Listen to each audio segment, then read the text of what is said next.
Ya, bismillahirrahmanirrahim. Assalamualaikum warahmatullahi wabarakatuh. Waalaikumsalam warahmatullahi wabarakatuh. Ya, alhamdulillah, puji syukur kita panjatkan kehadirat Tuhan Yang Maha Esa, karena pada hari ini kita masih diberikan limpahan rahmatnya, sehingga kita masih bisa hadir di tempat ini dan melaksanakan proses belajar mengajar. Ya, adapun saya berada di depan teman-teman sekalian, yaitu untuk menggantikan Bapak Firman Malewa selaku dosen pembimbing mata kuliah Penulisan Karya Ilmiah. Di sini saya akan menjelaskan tentang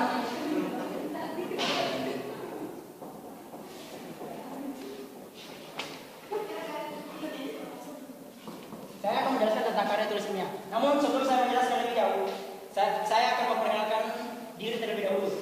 Ya, perkenalkan, nama saya Andri Indonesia dari Fakultas Keguruan dan Ilmu Pendidikan Universitas Sukaminoto kelas 1F jurusan Pendidikan Matematika.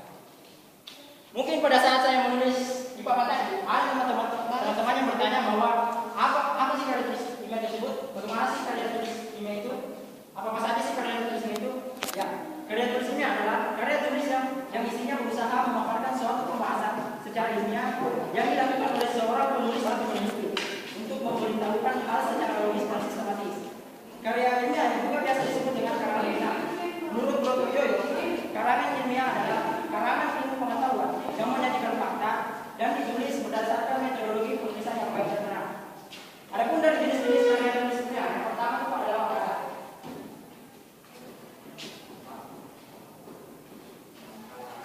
Makalah adalah karya tulis yang menyajikan suatu permasalahan atau menyajikan masalah yang dilakukan berdasarkan penelitian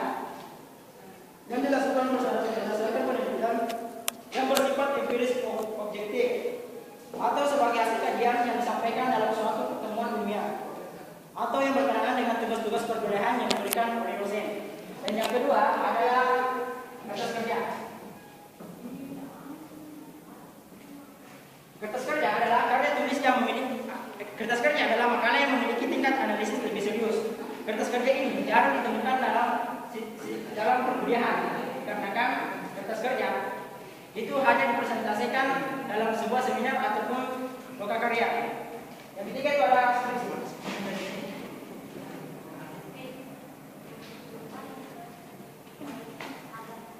Skripsi adalah karya tulis yang ditulis dalam rangka penyelesaian strata tingkat 1.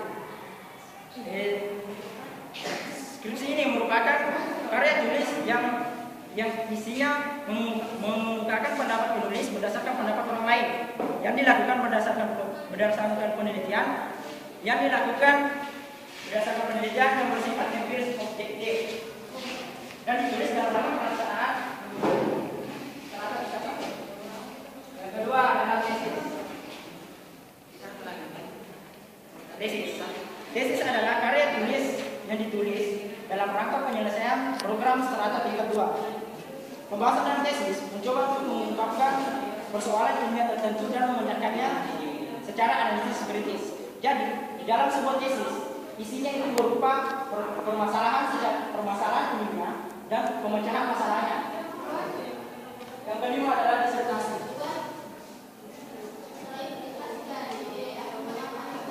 Disertasi adalah karya tulis yang ditulis dalam rangka penyelesaian program strata tingkat 3. Pembahasan dalam tesis berusaha analisis kritis yang merupakan pendalaman dan pengembangan ilmu pengetahuan yang ditekuni oleh mahasiswa tersebut. Yang keenam adalah artikel.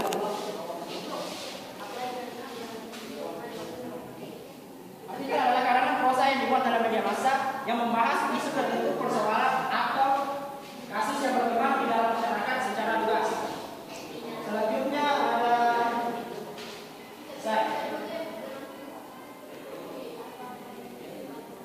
esai adalah ekspresi tertulis dari opini penulisnya.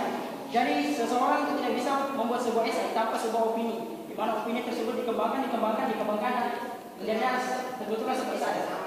Yang delapan adalah opini.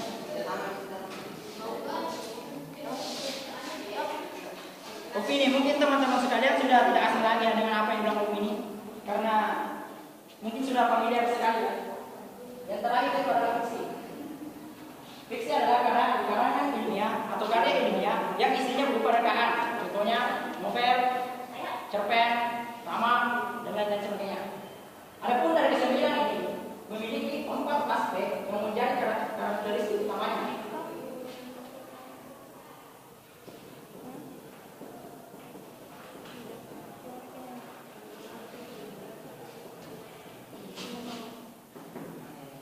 Adapun yang pertama adalah struktur sajian.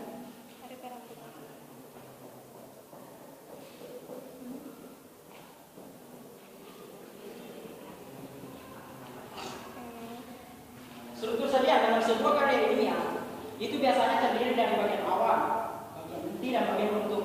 Bagian awal merupakan pengantar ke bagian inti, sedangkan bagian inti merupakan gagasan pokok dari pembahasan yang ingin disampaikan kepada pembaca. Dan yang ketiga adalah bagian penutup. Bagian penutup itu merupakan simpulan atau gagasan atau rekomendasi yang disampaikan oleh penulis terhadap gagasan tersebut. Dan yang kedua adalah komponen dan substansi.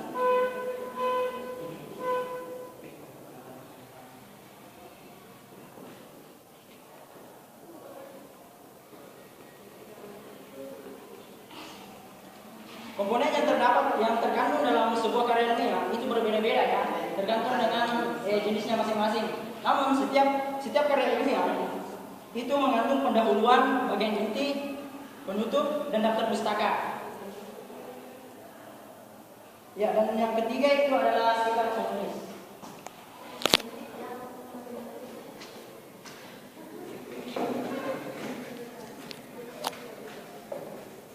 Sikap penulis dalam sebuah karya ilmiah itu harus objektif dan disampaikan dengan menggunakan gaya bahasa emosional, banyak menggunakan bentuk pasif tanpa menggunakan kata ganti orang pertama dan orang kedua.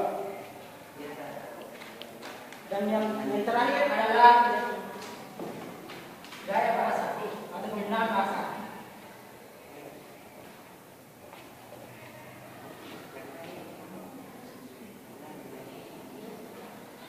Bahasa atau penggunaan bahasa yang digunakan dalam sebuah karya ilmiah adalah bahasa yang bagus, yang tercermin dari pilihan kata atau istilah, dari kalimat-kalimat yang efektif, yang terstruktur, yang baku, dan berdasarkan dengan ejaan yang disempurnakan atau biasa disebut dengan IED.